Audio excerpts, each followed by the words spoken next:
Rashomon was released in 1950 and was directed by acclaimed filmmaker Akira Kurosawa and follows the story of three men as they are at the Rashomon Gate waiting out a storm as they tell each other about the recent events of the murder of a samurai and the rape of his wife, as they tell these three different stories to get to the bottom of what really happened.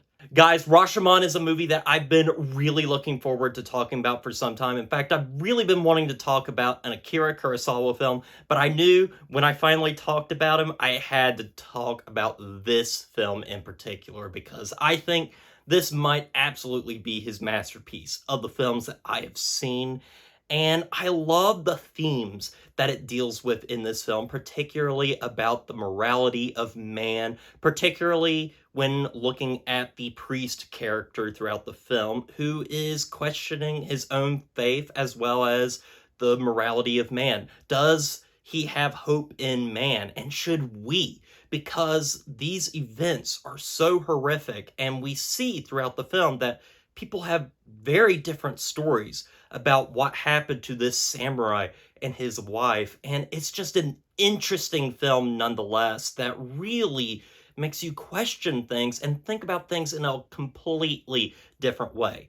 Rashomon is basically a bunch of stories within a story within a story, and it is expertly done by Akira Kurosawa and his screenwriter, and this is an absolute masterpiece of a film, I believe, because it's able to deal with its themes while also telling an engaging story that kind of breaks tradition by literally showing us these same events over and over, but from different perspectives, and you get a different look on everything, and it's just expertly done.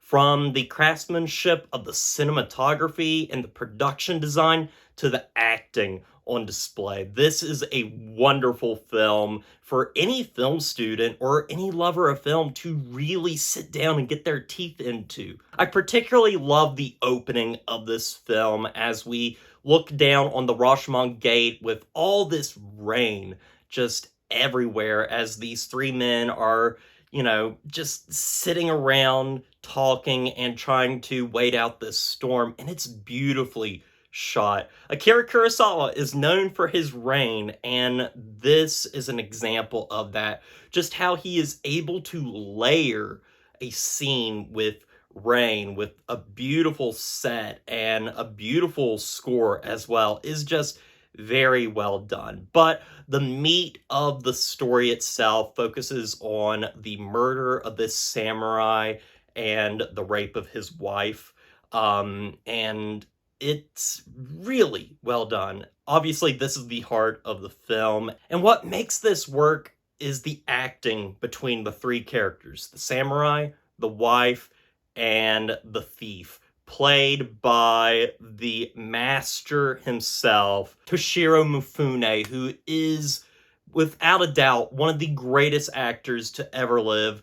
And in a career of best performances, this is up there among the absolute best. He is wonderful as this villainous thief that really just loves what he is doing, and his story in particular is so much fun as we get to see him really just act like an absolute madman, and he's wonderful. The other performances by the wife and the samurai are also fantastic, particularly where we see the story from the wife's perspective as she is crying in front of the court, telling them what exactly went down. It's wonderful.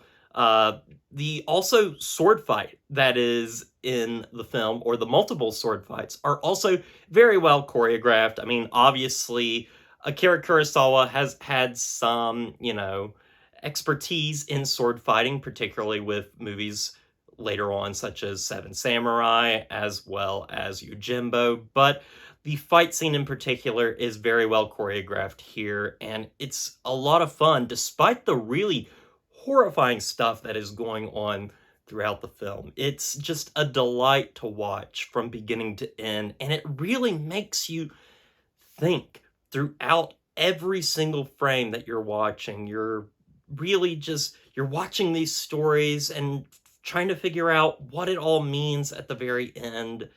And it's just expertly done. I think this is one of the greatest films of all time because of how tight its story is, how great its acting is, and how just wonderful the direction is as well. I think that is what makes this film so timeless and why people look at it, as well as its themes.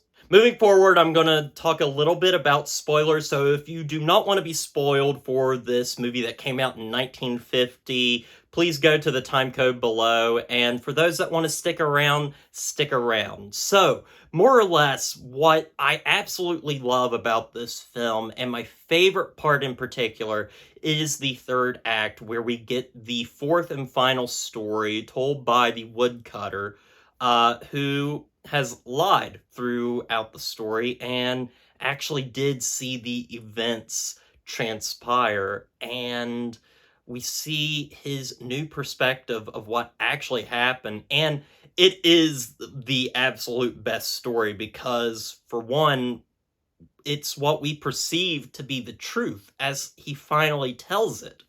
After, so long of, ignoring it, he finally just unleashes what he knows, and it's so well done. The performances and just the story really flow together and work so well here.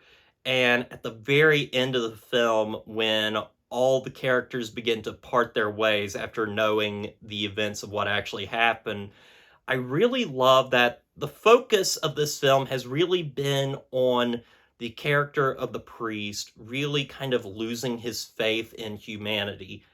And throughout this story and throughout this experience with these other people, he has finally found a little bit of hope in humanity. Or at least he wants to have hope in humanity that, these terrible things happen, but there's still some good out there. And that is present in the fact that they find a child in this rubble. And it's so well done. It's one of my favorite moments in film in general. It's so wonderful. The music, the acting, and it really ties up this story very well in a nice, neat bow. And I just absolutely loved it. So guys, if you have not seen Rashomon, I definitely say check it out. It is one of the all-time greats by one of the all-time great directors, Akira Kurosawa, and has one of the